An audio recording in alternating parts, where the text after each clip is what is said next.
That surprises me a little, but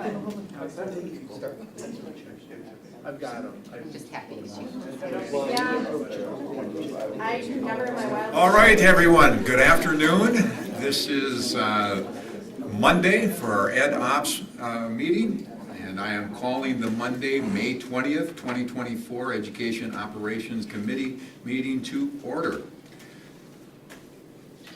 I'm seeking a motion to approve the minutes from April 22nd, 2024. So moved. Second. All in favor? Aye. Opposed? Motion carries. Thank you very much. Public student comment. I'll wait to see if we have anyone. No? All right. We'll move on to agenda item number 4. And if no one protests on me, I'd like to move 2 agenda items together pertaining to nutrition and then the purchasing. So I'm looking at the agenda item number 4, which is the paid meal price update. The USDA PLE tool was used to determine the new weighted pricing average for the 2024-25 school year for Wausau School District. This weighted average is used as a guide for Wausau School District Nutrition Services Department to update meal pricing for the upcoming 24-25 school year. In addition, the Wisconsin Adult Meal Price Calculation Guidelines provided by the DPI was used to update adult meal pricing utilizing the pricing SFA option of the Wisconsin DPI pricing. Now this is going to be informative, and then the next item will have a motion to it, and that is pertaining to Wisconsin School Nutrition Purchasing Cooperative Agreement, and I'll just let you talk about that when we get to it. So starting agenda item number 4 and then moving to agenda item number 7. Thank you so much, Mr. Boucher. I just wanted to introduce, well, most of you, I think, know Karen, but Karen Fox, our excellent Nutrition Services Director. She is fantastic, runs a great department, so she's here tonight to walk you through this. Do we have to push this? It's now on. It's on, okay, green is on. Green is on. So thank you for having me tonight. You usually for sure see me at least once a year with these pricing updates and with my cooperative agreement. So we are going to be increasing meal pricing this school year. And we did meet our guidance as far as the USDA PLE tool. We needed a weighted average of at least $2.70 across our free, reduced, and paid meals that we have. So we definitely have that with the pricing updates. We also needed to raise our breakfast pricing as food prices have gone up at least 30 to 40% in most categories of food products, in grocery items, supply items, chemicals. So all of those things, in addition to labor for breakfast, to get a full breakfast for $1.75, that's pretty good. So we will see some updates with pricing in all of our guidances throughout the school district for the next school year. Any questions about the pricing tool or the price? There's not a lot to ask about it. I put numbers in and it gives me a weighted average, and then I try to manipulate and guess what enrollment might be next year, if I might see changes anywhere, and there isn't a whole lot of change that I anticipate. When you reference the amounts that we need to increase, need is in part our budget, just the finances of it, but there's also just plain requirements by Correct. law that we don't have. We couldn't just, if we wanted to, have these lunches be 50 cents. Like those needs that you reference are by law, we're required to meet those. We have to do that, yes. If we don't meet the pricing, we don't become financially solvent anymore as a food service business within the district. And so then it falls upon the district to pick up those extra costs. So we like to stay financially viable, and so that's the reason we need to increase some of these as well. So. Any other questions? If not, moving on to agenda item number 7. Okay, sounds good. The Wisconsin School Nutrition Purchasing Cooperative, and again, this is something that we have been involved with for the 10 years that I've been here. This year, I think we're up to 59 school groups are in the purchasing cooperative. It's a great group. It provides good pricing for us. It provides rebates. We do a lot of group purchasing, so we do get a lot of rebates back as a district. We are one of the largest districts in this cooperative. We are the farthest north as well in this cooperative, so we provide a lot of good buying power for the smaller districts that are in our area as well. And it provides a lot of really good networking on top of all of that. So again, I'm looking for your approval to remain with the Wisconsin School Nutrition Purchasing Cooperative. And we pay a $300 fee to belong to this every year, and it's well worth that money. So I'm seeking a motion to recommend to the full Board of Education to continue membership in the Wisconsin School Nutrition Purchasing Cooperative, WISNEP Co-op, food buying group, by passing the presented resolution and agreeing to the 2024-25 66.0301 cooperative agreement. Second. Any questions?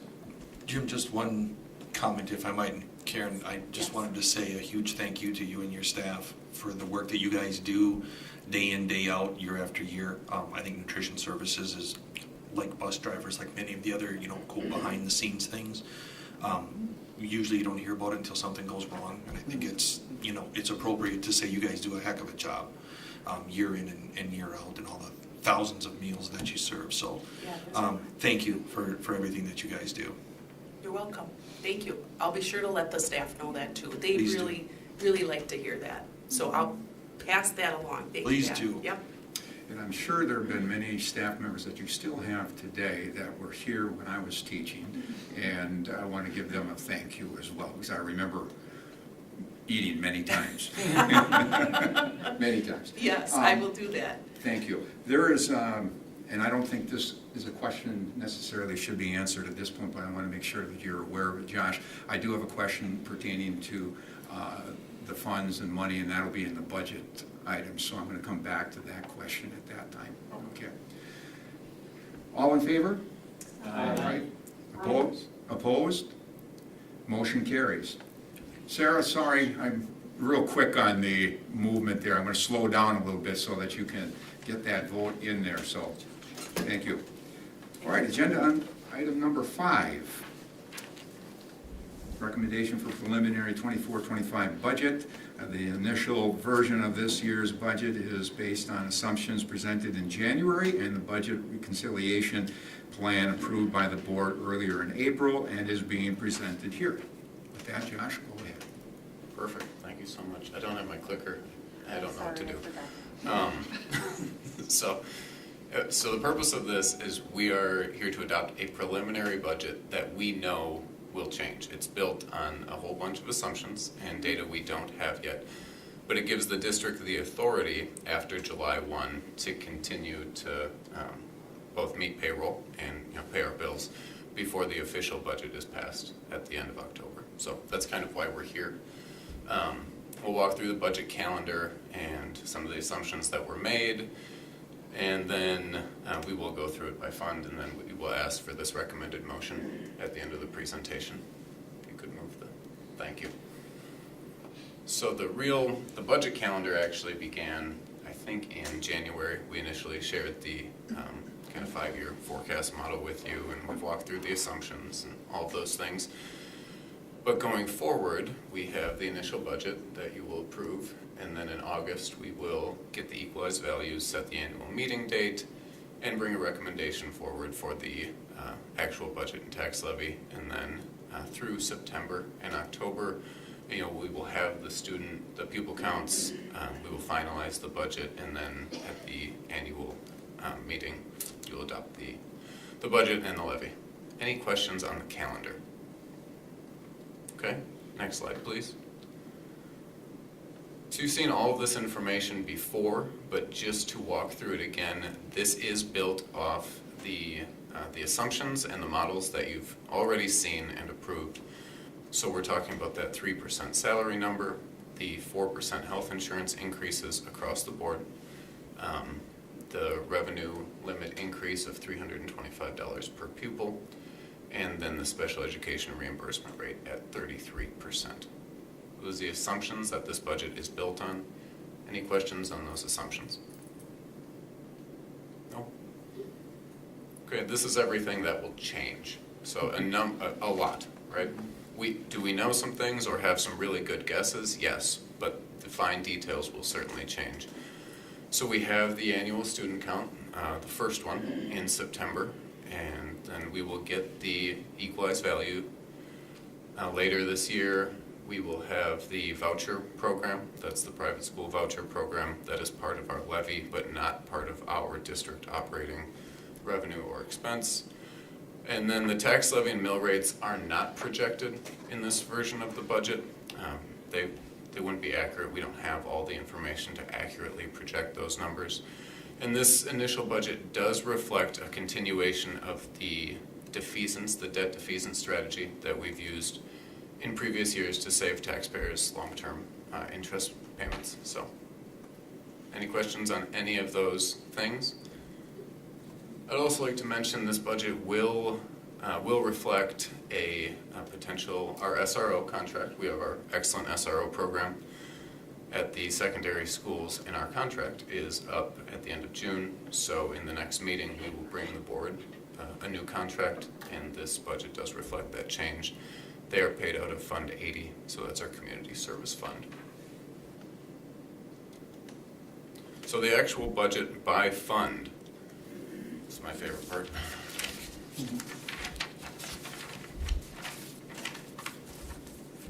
So Fund 10, that's our general operating fund.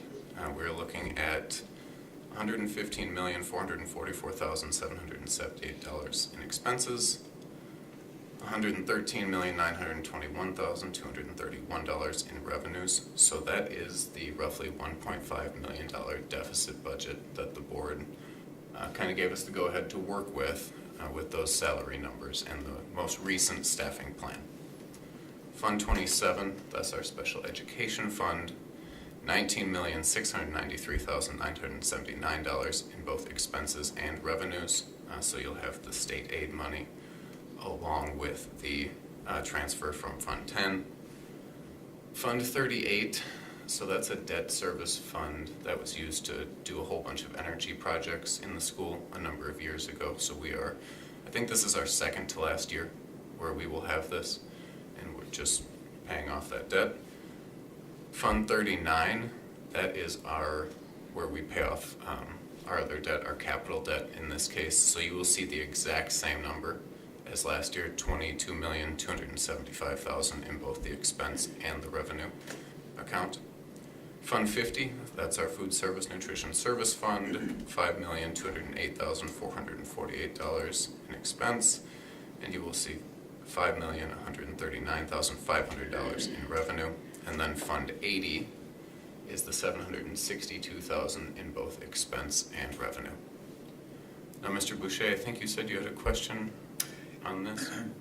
Yeah, I did have a question. I've had many community members ask me about community people that raise money for lunches and the whole process of, because of the fact that we're federally funded and we have money coming in for our food service and that, what is the need for help in the food service? That's the question, and how does that get covered? When the money comes in from the community to do specific taking care of our students that need help, how does that all work together? I thought this would be a perfect time to have you explain that, and since we were talking about our dietary nutritional program, this would be a good time. Yeah, thank you so much. So it's good that both Karen is here and Noel Tordson from the business office in case I get off track on any of this. I apologize for not getting a hold of you sooner than this. That's okay. But it slipped my mind, and I'm thinking, we're going through this, it's a good time. Yeah, I would say in general, that money that is raised by the community or donated from the community directly goes to support students who may have had a hard time paying for their meals. And as was mentioned in the previous presentation, we do have a great deal of expense that's not covered in our food service fund. So that is why we do ask staff, students to pay for their meals. And so those donations help to cover that shortfall. And we appreciate the generous donations from the community. So there is a specific need for that money that usually is not taken care of by the federal, and Yes. we need help in covering our needs, correct? Yes. There also is, unless something has changed, when I talked before about how we actually need to charge is, and Karen can correct me if it's something's changed, but we can't be seen as subsidizing our students who aren't on free and reduced lunch Correct. by using the federal funds. So in order for us to get our free and reduced lunch funds for those students, there is a minimum amount we have to charge our other students, otherwise it'll be seen as you're using the federal funds to pay for students who don't qualify for free and reduced lunch. Yeah, they will not allow that. So, like, if I can use an example, the recent one with Mr. Yao Yang, who did the GoFundMe, which we received those monies last week. We got the physical check. Those monies we apply, we start with the students who are receiving free meals right now. They accumulate balances. Many of them haven't been free since the beginning, okay? A lot of them struggled or didn't fill out the application. That's the hardest part. That's where we struggle the most with a lot of the families. They just don't want to fill out the application, or they forget to fill out the application, or there's numerous reasons. So the entire time they're accruing debt.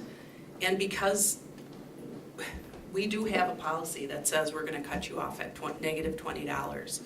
But a lot of times when they come to the window, or they come to the end of the line, if there's food on that tray, we do not take it off.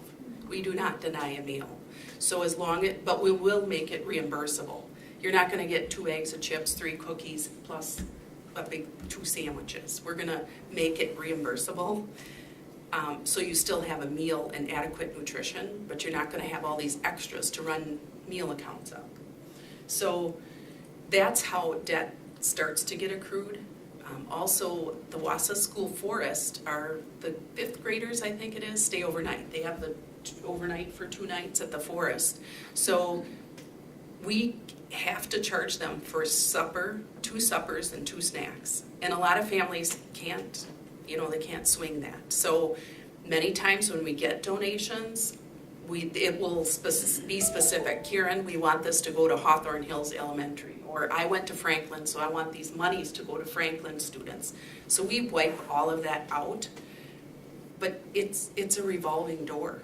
Just like the monies we received for Wausau East specific, that $1,500 check, we went through and we eliminated all the balances. Within a half an hour, stuff was tallying up already, because that's the nature of this beast, is that it just kind of is a revolving door.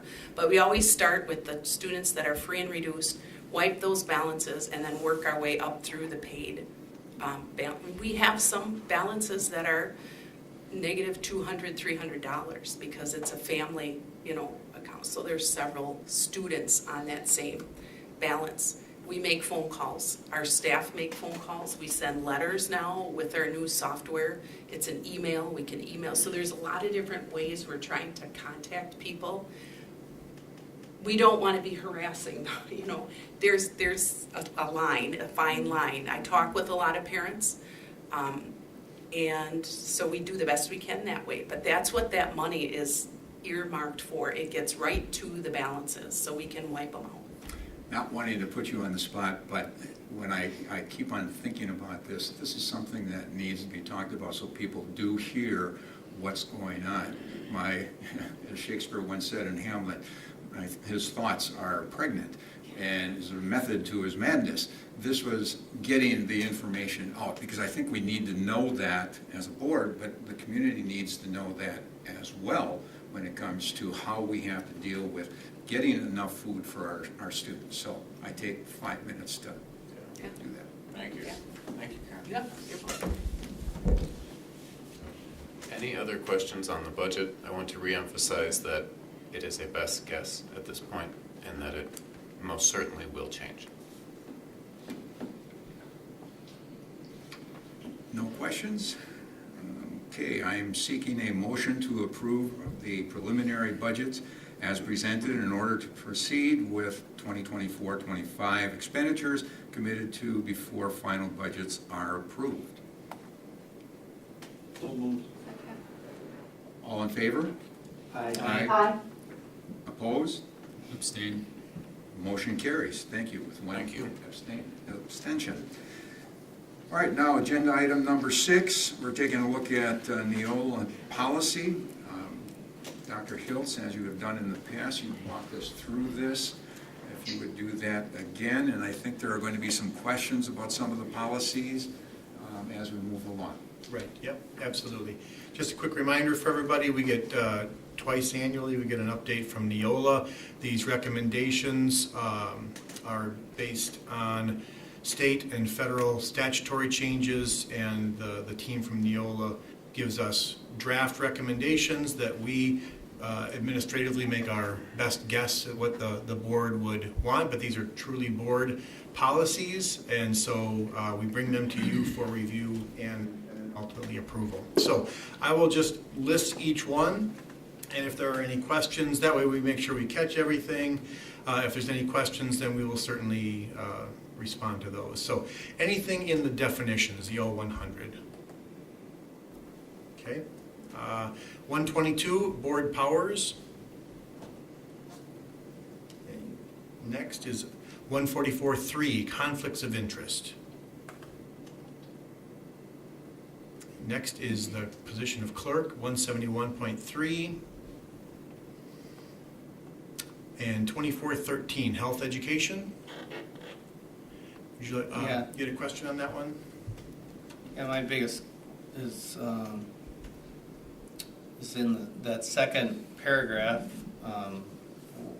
Was there some sort of change that we would remove about district shall notify the parents in advance of the topics and content of the?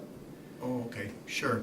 Let me go to. I had that same question, Okay. and I think if you scroll down, I think it's because it's covered. Yeah. It's down here later. Yeah, it looks like it was taken Just away change the. and Yeah. then added at the bottom. It's still there. It's not repeated twice. Okay. Let me find that to make sure, because I had the I same was note. reading Is it that- here, it's under end of options. Instruction in, Yeah, the second paragraph. Oh, sure. You the see that? second It looks one. like it was Okay. taken away and then they just added. moved it underneath Yeah. that piece specifically, yeah. And part of it, the reason they moved it was a statutory change on notification. So now the notice will apply to instructions in physiology and hygiene, not on every topic in the health, in the health And- course. All right. Is that good? Yeah, Okay, yeah. I'm aware of. I was reading state statute stuff too. all right. earlier today. All right, thank you. Everybody good on 2413 then? All right. 2460.03, independent educational evaluation. 5517, You know what, I'm gonna have something on that one. all right. What would you like to know? I find it mostly okay, but I think the problem with the policy is under enforcement, lack of enforcement, lax. I think part of this is with the form, which is very difficult to find. I think we need to have our class leaders, our classrooms, our office have printed out forms readily available for students and witnesses. It just seems it needs a little oomph added to it. Okay. So the policy itself you're okay with? Yep. Okay. I will tell you that this is this topic, harassment, discrimination, it's a front of mind topic for us, and I appreciate your suggestions, Jane. I will tell you that in most cases, when someone has a complaint about harassment or discrimination, there is a conversation with the person who's having that, who has that concern. And we always give them a copy of the policy. We always kind of walk them through the complaint process. So we could certainly do printed copies if that's an interest. I really, the only concern I would have with that is it's a complicated process, a lot of timelines, and I think that personal touch, that description, probably adds a lot more value than just being able to pick up a piece of paper. But that would be my first reaction to it. I don't know, Kale, this is kind of one of your main areas. Do you have anything you'd add to that, or? Yeah, I think it could be clear on our website, and to have the redundancy would be a good thing. I mean, most of the time when this happens. Can you come up with Sarah's? Yep. Oh, yep. Yep. Thank you. And you'll have to turn on the mic. Like I said, I think the redundancy is important, that not only can you have the conversation with building principal or teacher, what might be, but then to be able to direct folks to where to get that. So I wonder if we look at our website, if it would be clear on there that we could direct people in that direction. It just seems, and it's not this district, it's every district, everywhere. I just think any barrier we have that prevents kids from, or witnesses from coming forward is a barrier we need to eliminate.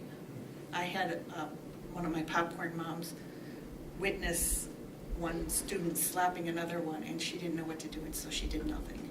And I just think we want everything out in the open and put some sunshine on this so we can do something about it.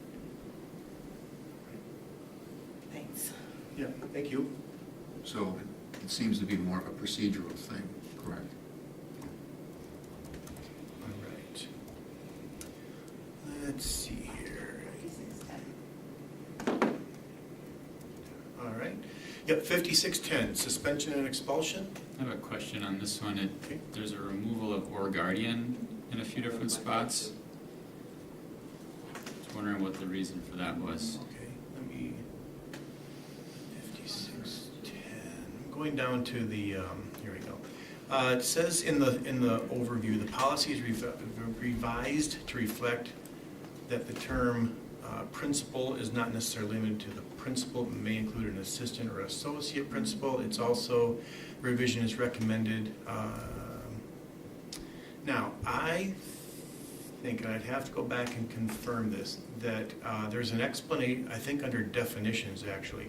They've changed the definition of parent to include guardian so that it doesn't have to be repeated. And if someone could confirm that for me, that would be great. If not, I'll have to look that up Here it again. is, yep, Where did you find that, Cassie? in definitions. It is in definitions? So in Okay. definitions, parent is the natural or adoptive parents or the party designated by the courts as the legal guardian, custodian, or surrogate of a student. Both parents will be considered to have equal rights unless a court of law decrees otherwise. There we go. Thank you. I remember reading that somewhere. So Makes guardian sense. would cover, say, like foster parents and aunts and uncles. Anyone who has legal authority. Okay. Yep. Is that good, Lance? Yeah, makes sense. I Yeah. can see where parents would be, where guardians would maybe consider that they weren't covered under that policy. And this is a good chance, Jane, I hear what you're saying. Everything that we change in here away from the template is something that we have to monitor every time there's an update. So we'll certainly do what the board wants, but we have an example, I think, coming up a little later where there was a change that this board wanted that was not reflected, and we have to constantly monitor that. So we lose things. There's a chance that we could lose things if we're not extremely thorough in the review of every policy. And that's one of the reasons that I don't really love the Neola policies, because to tailor them to our our district and to our families, there's a barrier. Mhm. just don't like it. Right. Yeah, and as long as you bring that up, I'll just, because again, we have some new folks here and other people who are watching. The purpose of Neola is they monitor all the statutory changes and they help us make sure that our policies are up to compliance. You're right, they are more rigid, but they are accurate. And is to keep up with the legal language. Absolutely. Mm-hmm. Yes. That was, sorry, I lost track of my. That was 5610. That was 5610. 6611. Okay. All right, 6611. Student activity accounts. 7440, facility security. Someone has something about security devices in the last paragraph. I mean, I know. Is that ring a bell? Let's take a look. Okay. Hmm? In the last paragraph, you said? Yeah, that's what I put on my note. If I remember correctly, this is the one that's talked specifically about wanding. So for students, say if they have, as an example, they may have a vape device on them, that we would be able to use a wand to detect if they had that Yeah. on them. That was the major change. Well, that's right. Which we currently do not do. We have not used wanding for Mhm. students in that situation. Like a metal detector? You know, handheld metal detector. We don't do that at any time? We wouldn't want, no, not in the schools. Like if we had a situation where you had a student who you weren't sure if they had something on them, what we'd recommend is call the parents and have them come in and have the discussion with them to say, hey, we think the student has this in their possession. We're not going to search in that intrusive manner, but we have some concerns. Mm-hmm. I always wonder if that's the best approach. Yeah. And maybe this is more, not philosophical, but we know of one particular incident in which a kid was not searched, and he took his backpack that had something in it and went and shot up a school. So I would certainly be a proponent of having that option in lieu of, I know it can tread on, certain, and like I said, it's probably more philosophical, but I sure would feel better if somebody had a suspicion that they could take something and at least verify, or, yes, we do think there's something in there. And just like in situations, it would be severity of concern. So like in a situation where you thought somebody had a weapon on them, Yeah. we would include the SRO, and they would come in and they would do whatever search they needed to. But in situations like like a vape is a good example of that, where there was been some concern about, Okay.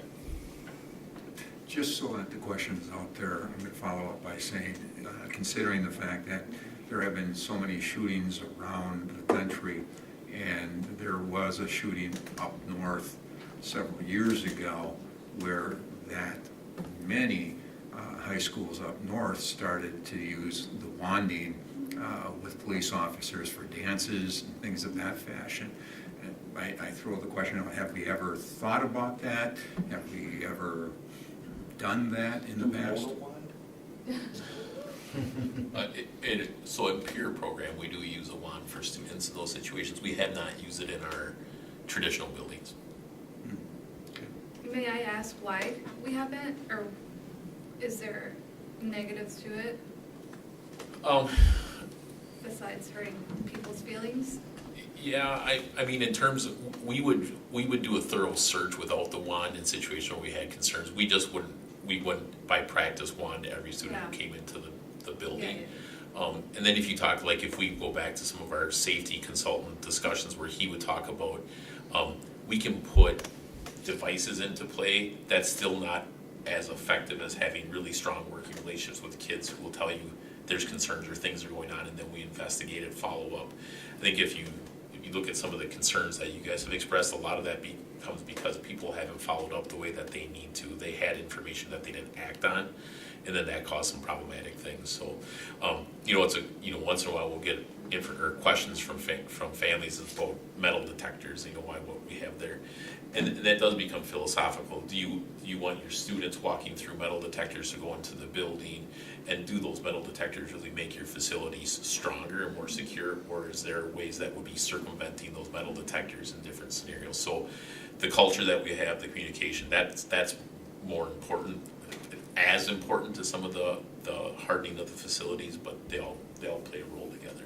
If we were gonna go down the path of wanding, it would almost certainly be a metal detector that you would walk through, wand use only for any positive signs, because you're not gonna wand individually every single person, though, because a metal detector itself is so slow that our traffic into the building would be really slowed down, so you'd have to use the metal detector first and only use the wand when there's, something Strong showing. suspicion. Yeah. If this is an area of interest for the board, I strongly recommend that we do a little workshop with an attorney, because you also have privacy rights in terms of searches.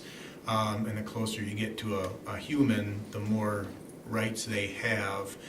It gets very delicate, so that would be a thorough conversation you'd want to look at.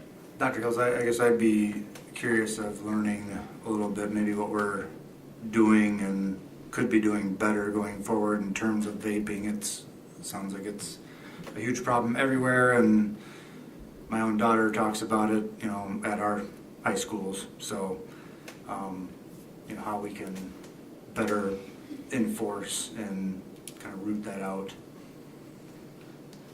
I think what you just suggested, Dr. Hills, might be something that we would want to look into, because I've been on the other side where I have done that. I have brought wands in 2 different high schools, and it is a philosophical, and I can go either way. I mean, that's a board decision, and I just throw it out there that it's there. Those are opportunities, and I've always taken personally, I'd rather be safe than sorry type of thing. So that's a board discussion. I do also understand that there are legalities behind that, and we have to follow certain laws. I mean, that's something I'd be interested to discuss. Okay. So the sentence I had a question about is just where we were crossing out "and other security devices that would assist in detection." So that's right above the public access to schools facilities line there, yeah. Cassie has it. I think you reviewed this, right, Kale? Do you remember what is that another definition? Yeah, I don't remember if that was specific to having metal detectors, like the walk-through metal detectors, and since we don't have those in place, that we would just add on into the wands. Let's see here. Let me see what they say about 7440. It almost looks like it's just repetitive, Right. because it says up above, and other security devices on school property, and then it says on other security devices that would assist him. Are they perhaps just seeing it as repetitive? Yeah.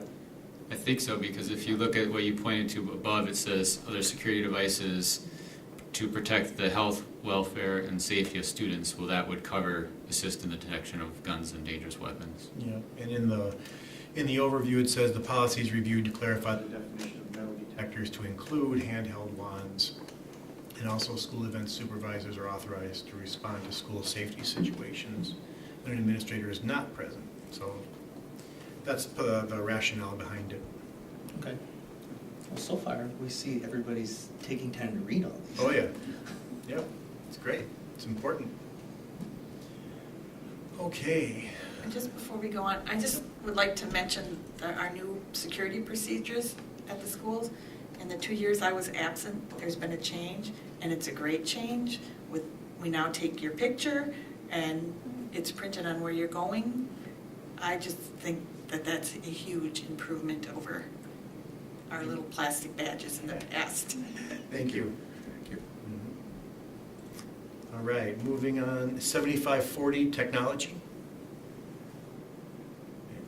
7544 social media. 8120 volunteers. I think there was a question on that one. Yeah, that's the one I asked about. It looks like this was included because Neola suggested an option which administration recommends we don't accept, and I'm fine with that. But this is Neola's standard policy, whereas our actual 8120 references the limited nature in which board members can volunteer. Right. And we checked, that was in the last update to include that limited definition of volunteering. Cassie reached out and we will make sure, for whatever reason, that was not uploaded to our website. So we will make sure that that is accurate. So this policy, really, there is no change that we would recommend. We would recommend staying with our original policy. We always bring these to you just to make sure that, what we're recommending is in line with what the board wants. So we can just pull this one right out and stick with our original. We'll make sure that gets uploaded. Thank you for that. 8310, public records. 8330, student records. 8700, nursing mothers. I have a Oh, question weird about that. question. All right.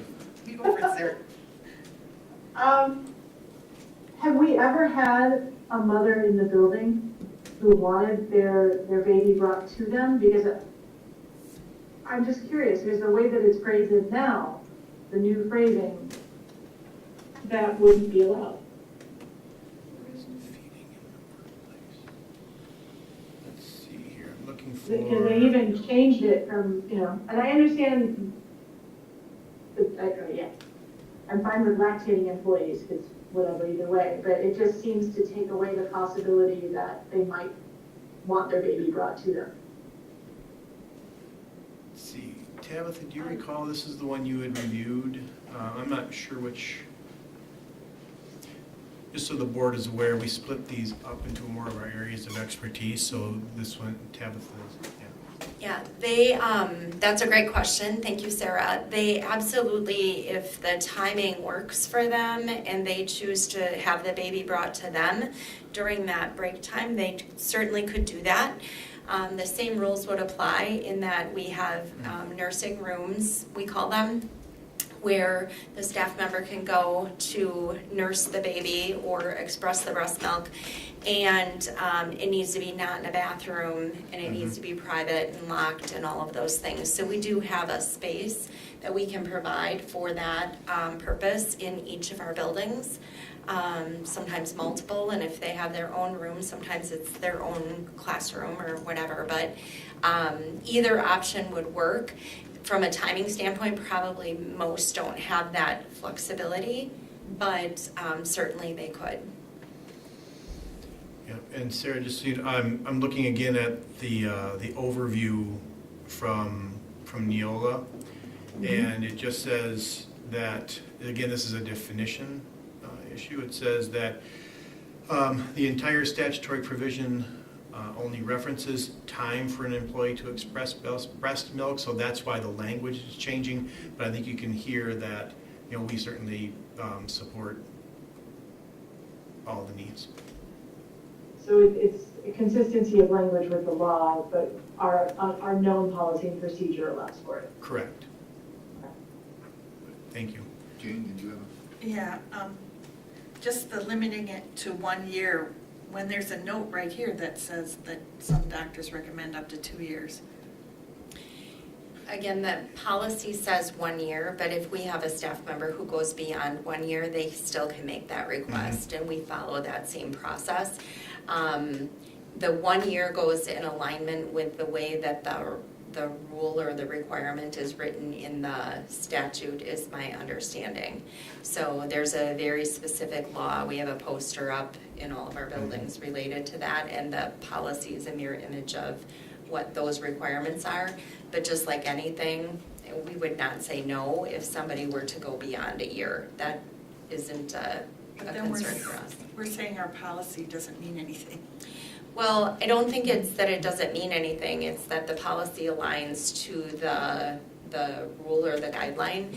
I will say I'm not aware of any requests to go beyond 1 year. I don't think any have been made, but certainly if somebody were to, we would respond accordingly, similar to even just a medical need or something else that somebody would have in terms of support. And if I could, you bring up another important point. So policies tell us what we're required by minimum or maximum, right? But often we'll do more than what a policy requires, as long as that's consistent with board wishes. So we're often more generous. This just sets the floor. Okay, so it's like a building code, There you bare go. minimum and, Yeah. okay, all right, thanks. Great analogy. Anything else in that one? Thank you. The title lactating employees was changed from nursing mothers. Is that just an update on the title, 8700?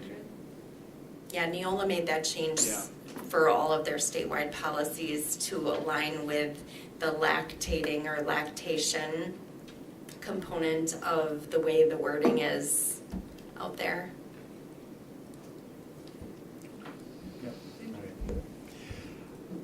9130, public requests, suggestions, complaints. Yeah. On the, I guess, is it the third page, in section D where it says material in question may be temporarily withdrawn from use pending final resolution, where that's X'd out, is this? Let's see. Yes, this one, we had this conversation, I believe. Can you see where? Where is it at? It's under D, I think it's on the third, it's on the third page.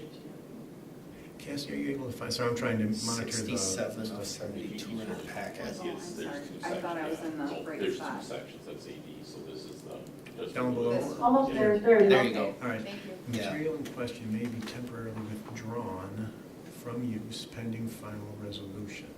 Do they have an explanation Let me just check here. for that? Response is revised to include additional clarification of the procedure and options for review of classroom and, if options are selected, library materials. No, it doesn't really speak to that. Since it says may, and the very next sentence gives the district administrator the authority to remove it if there's threat of harm. It's another, like, Yeah. kind of one. This policy shall remain available Yeah, because I don't during think, the review process. I don't Right. think we would want to change it to say that it will be removed, because the district in Wisconsin had a lot of trouble with that this year when 100-something books had to be removed because their policy said if somebody complained, you had to remove them all. Right. Until the review is done, now you got 200 books to review. Yeah, and they're not accessible.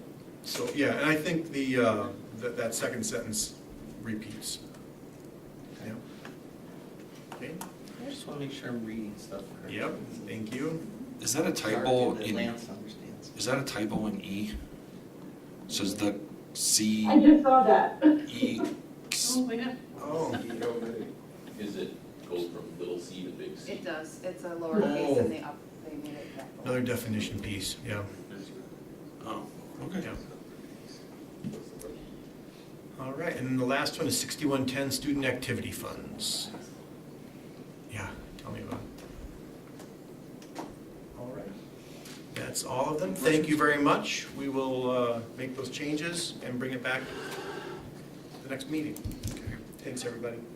I'm seeking a motion to recommend to the full board the approval of the proposed policies, changes as presented. So moved. Second. All in favor? Aye. Opposed? Motion carries. Thank you And very certainly, if much. there are questions in the meantime, if you run across something or something you thought of, feel free to send those. Thank you. All right, moving right along. We've already done agenda item 7, so we'll move to 8, and I'm seeking a motion to adjourn. So moved. All in favor? Aye. Opposed? Motion carries. So at this point in time, I'm calling for a special meeting on May 20th, 2024. At this point, we would request for a closed session pursuant to state statutes. Need a roll call vote for this? I'll make a motion to move into closed session. Second. Thank you. Sarah, we're gonna skip you since you can't technically go into closed, okay? Makes sense to me, I was gonna abstain anyway. All right. John Creasure, Yes. Pat McKee, Yes. Jennifer Paoli, Joanna Reyes. Yes. Jane Rush. Yes. Corey Sillers. Yes. Lance Trollope, Yes. Jim Boucher. Yes. Thank you very much, everyone. Yes, he was.